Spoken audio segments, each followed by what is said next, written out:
Je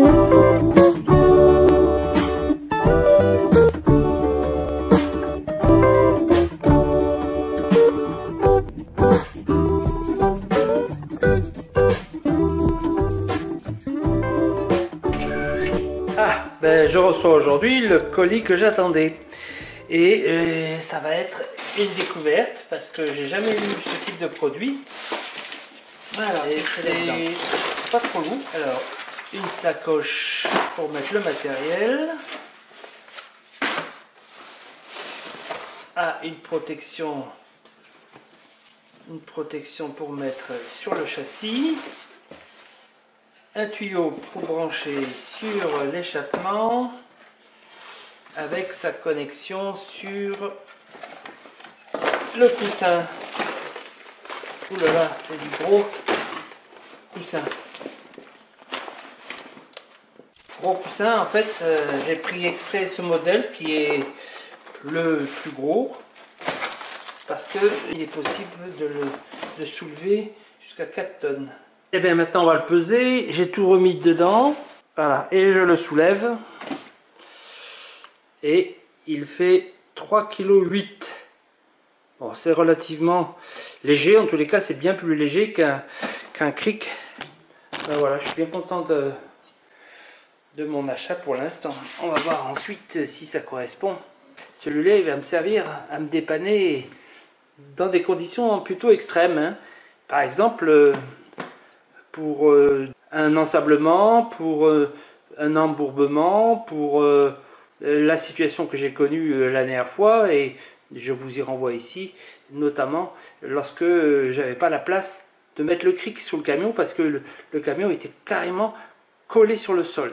Avec ça, je peux le placer où je veux, bien sûr sur le châssis, plutôt que sous l'essieu par exemple. Et là, j'ai une bonne marge. Je vais faire des tests et on va essayer tout ça. Est-ce que ça va lever le camion ou ça va me gonfler? Et puis, si vous aimez mes vidéos, n'oubliez pas de vous abonner. La première étape, c'est de chercher son tuyau d'échappement. Alors, en toute logique, il est placé sous le châssis et dans mon véhicule, ben, il est juste à côté de la porte du conducteur. Et le voilà. Alors, c'est ça que je cherche parce que c'est là-dessus que je vais brancher mon tuyau. Alors, dans mon kit, voilà le tuyau en question, tout neuf. Alors bon, et ben je vais tout dérouler, parce que évidemment pour le gonfler, il va falloir que l'air circule là-dedans, donc il faut déjà bien le dérouler, et ensuite mettre l'espèce d'entonnoir sur le tuyau en espérant que ça tienne, parce que finalement je sais pas encore. On va voir ça. Bon, le tuyau étant déroulé, je vais donc brancher l'entonnoir, voir ce que ça donne. Alors, voyons voir. Bon, ça se met assez facilement finalement. Est-ce que ça suffit? Est-ce que ça va résister à la pression quand je vais mettre en marche? Bon, je vais étendre ce tuyau et mettre en marche pour voir si ça sort de l'autre côté déjà. Bon, je vais tout rentrer dedans, un peu forcé. On va voir si ça tient. Et s'il y a de l'air qui sort de l'autre côté, enfin de l'air pollué, quand je vais mettre en marche. Allons-y.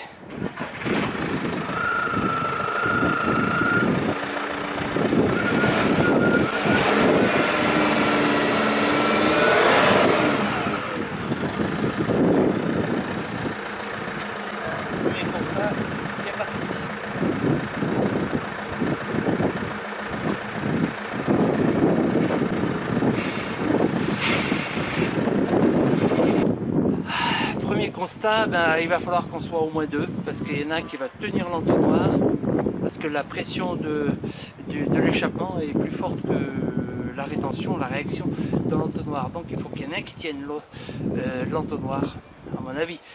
Bon, il y a quand même des plis, peut-être que ça joue aussi, et j'ai l'impression qu'il y a même une valve au bout. Je vais vérifier tout ça. Et effectivement, il y a une valve au bout du tuyau, mais en fait, c'est surtout une valve anti-retour qui empêche l'air qui est passé dans le coussin de ressortir.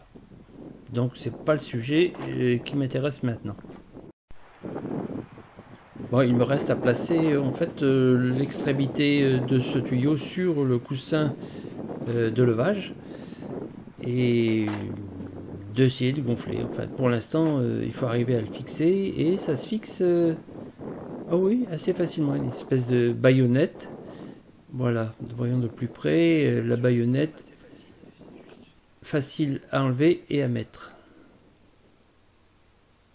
Bon, une fois que c'est installé, je vais tenter maintenant de gonfler. Allez, on va laisser. Bon, ben, on va essayer, mais il faut bien se rendre à l'évidence. Ça marche pas mieux, ça gonfle pas. Pire, et ben, si on accélère, on va voir si ça passe. Là, ça passe pas.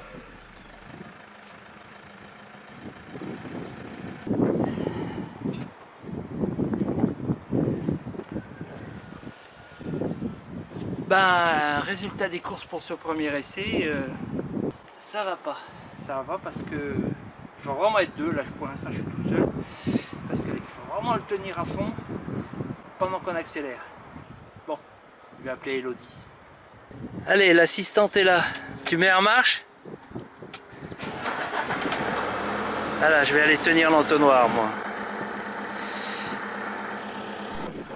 Et maintenant à deux, en tenant assez fortement quand même sur le tuyau d'échappement, ben on arrive à gonfler. Alors est-ce que ça va suffire pour soulever le camion? Ça c'est une autre histoire. Une autre histoire qu'on va suivre maintenant.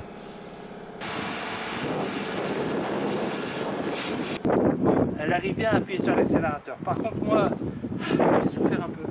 Alors bon, ça gonfle. J'ai arrêté le gonflage maintenant. Je vais tester de soulever le camion. Que pour le dégonfler, il suffit d'enlever l'enlever.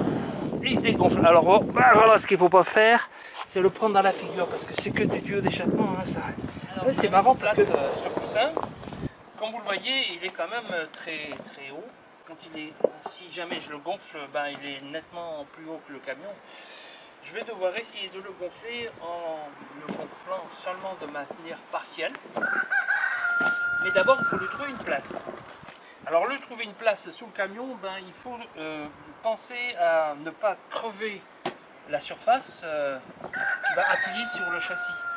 Donc, il y a des protections. Il y en a une qu'on met au sol. Alors, bon, au sol, sur du goudron, il n'y a pas de souci. C'est sûrement pour le cas où il y a des cailloux que ça serait embêtant. Donc, voilà le sol et le dessus. Alors, le dessus, je vais mettre ici des coussins comme ça, entre le châssis et le coussin. Cette protection, elle est relativement fine. Je ne sais pas si elle sert vraiment. Si ça se trouve, je vais peut-être utiliser une autre protection plus tard. Pour l'instant, il faut que je trouve une place sous le châssis qui ne soit pas en situation d'endommager cette surface. Qui est même assez bien protégée elle-même en soi, parce que cette partie-là, elle est doublée. Je l'ai acheté exprès, cette qualité-là. Il en existe des plus simples, moins chers, 50% moins chers, mais moins bien protégé que celui-là. Alors maintenant, je vais passer sous le camion et lui trouver sa place. Alors, il faut que je lui trouve une place sous le châssis. Là, c'est l'emplacement de la roue de secours qui n'y est pas actuellement. Et là, il faut que ça soulève le châssis. Alors, en fait, la meilleure place, ça serait de le mettre... je vais essayer de le mettre là.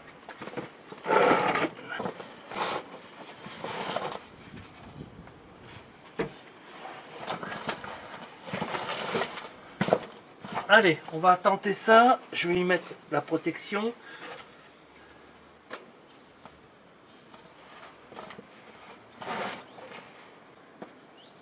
On va tenter ça. Allez, on va mettre en marche. Et on va gonfler en surveillant. Parce que là, évidemment, il ne faudrait quand même pas que le camion, si je gonflais à fond, il se soulève trop. Hein. J'ai un peu peur de ça. On va mettre en marche. Bon, ne pas oublier de caler les roues opposées à l'endroit où on soulève.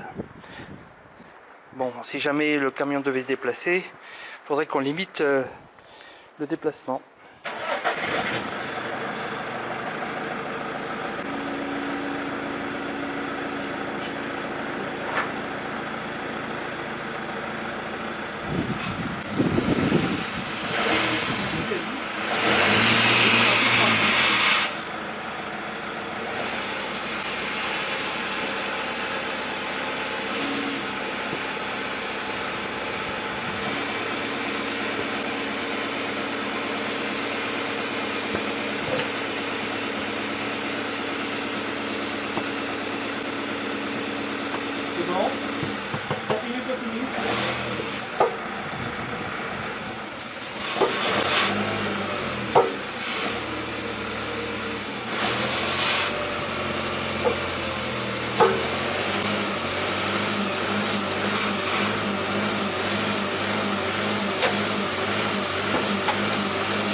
je crois que c'est pas efficace. C'est pas efficace, ça n'a pas soulevé vraiment le camion. C'est pas terrible. Là j'entends une fuite en plus.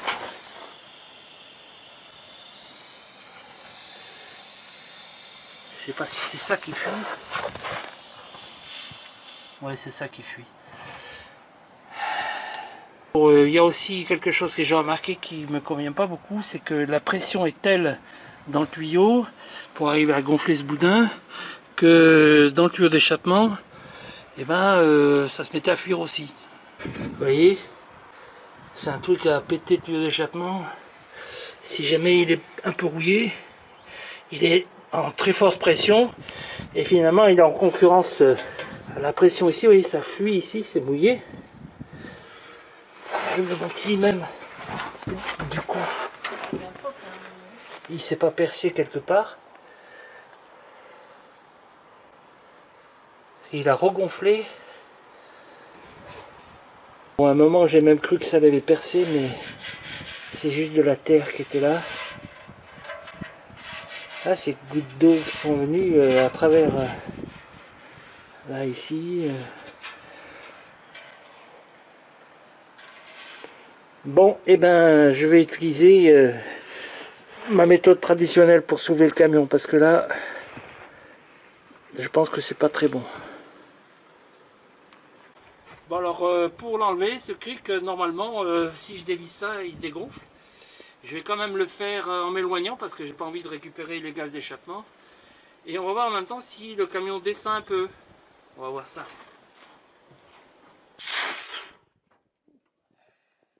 Bon.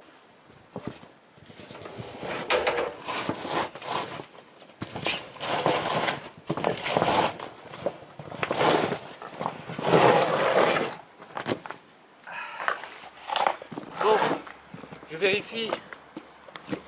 Effectivement, il ne s'est pas abîmé les costauds. Il n'y a pas de souci, il faut le finir de le dégonfler et de le ranger. Mais je vais le garder dans un coin de ma soute pour le cas où je suis ensablé. Je pense qu'effectivement, si je mets ça lorsque je suis sur du sable, je peux me dégager du sable. Mais soulever une roue, un bon cric, ça fera mieux l'affaire. Dommage, il est un peu inutile finalement. Il m'a coûté quand même 120 €. Il en existe à 80 €. J'aurais mieux fait de prendre 80. Allez, je vous dis bye bye et je vous dis au prochain tuto. Celui-ci, ben, c'est pas une réussite. On va voir plus tard. Je vais m'en servir plus tard, peut-être je vous le dirai.